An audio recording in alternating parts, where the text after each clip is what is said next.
Hello and welcome to the news at 8-Bit Media. I'm your host Tim Johnson. Thank you so much for joining us this week. I apologize that we've been gone for so long. However, there is a ton of stuff that we have to get through.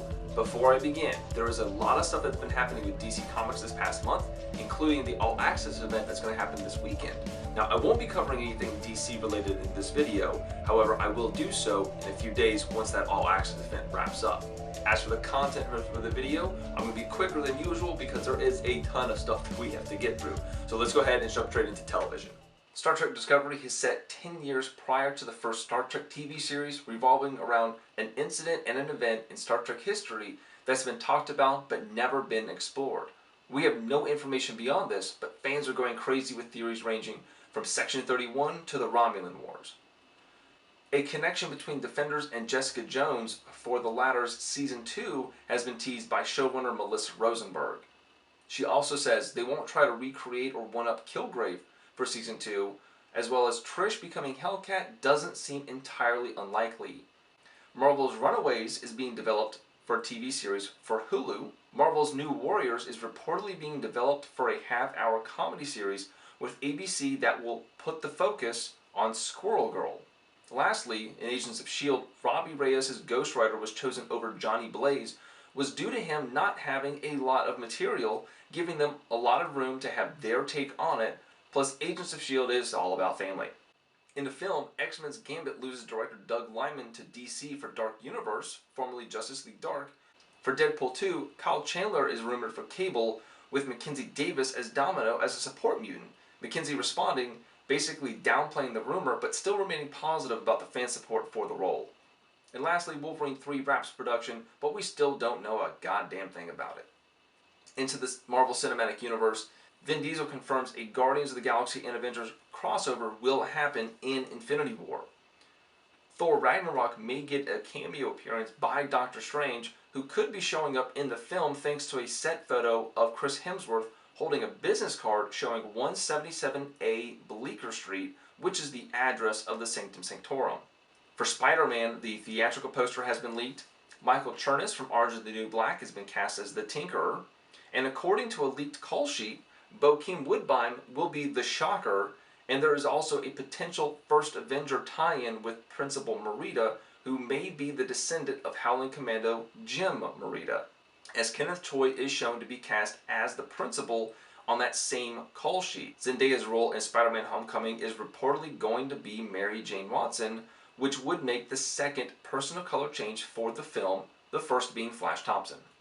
On the video games this week, following the news of Final Fantasy XV's delay to November 29th, Square Enix becomes transparent on why.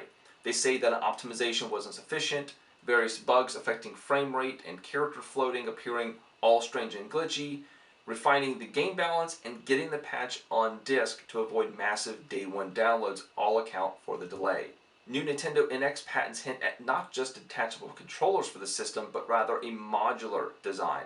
This could hint at controllers that match previous consoles, or even specifically built for games and packaged in with them. Nintendo held another direct video this week showing Snorlax getting buffed for Sun and Moon, Super Mario Maker, an untitled Pikmin game, Dragon Quest VIII, and Ever Oasis are getting 2017 3DS releases. The Legend of Zelda is getting new amiibos that will work with Breath of the Wild.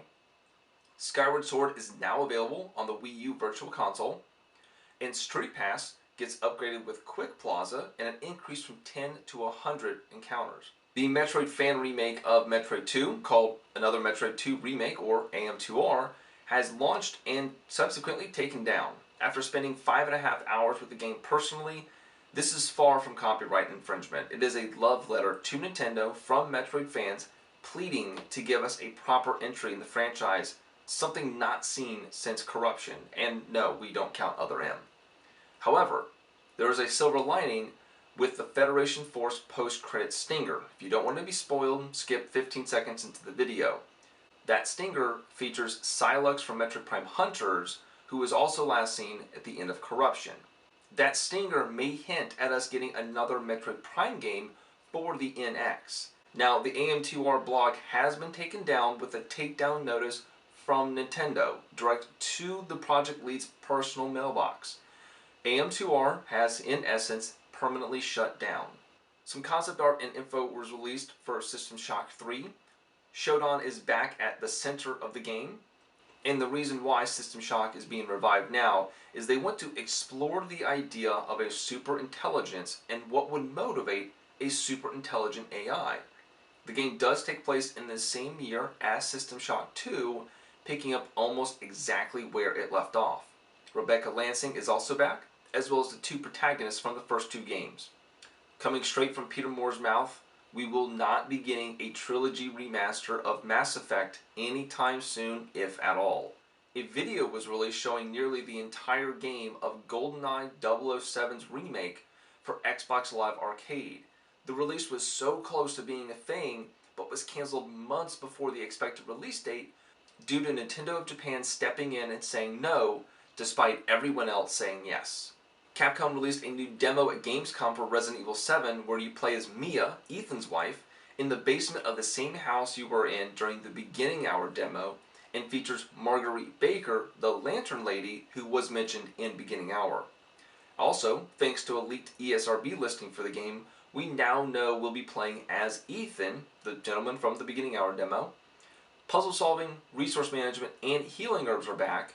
QuickTime events are entirely absent from the game, and while you have a slew of weapons, it is not a gun-first game, implying you'll start off empty-handed.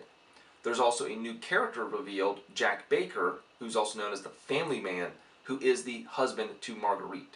Konami has come out to confirm they will not be developing Cut Mission 51 from Phantom Pain. And as a reminder, that mission would have shown us what Eli and Psycho Mantis were up to after they stole Sahelanthropus from Big Boss. Our main story this week is Sony. There's been a ton of things happening in their camp, from the PlayStation 4's 4.0 update released to beta, which includes folders, offline trophies, and the ability to see hidden trophy info. PlayStation Plus is getting a price increase to $60 a year. PS Now has released to the PC for both the US and Europe, which there will be a USB adapter releasing later this month that will work for Windows and Mac. That adapter will also be compatible with Remote Play. They've also released a two-step account verification process for the system. Lastly is the PS4 Slim. We've seen the physical unit, we've seen retail boxes, we've seen the unit itself booting up, the controller with the light bar moved from the system into the controller. We know everything about the console now, minus the release date and the price information. At this point, Sony has yet to say anything, and considering we're only a few days away from the PlayStation meeting on the 7th, it's highly doubtful they'll say anything beforehand. Alright, that's going to do it for us this week. Thank you so much for joining in. We will see you next time.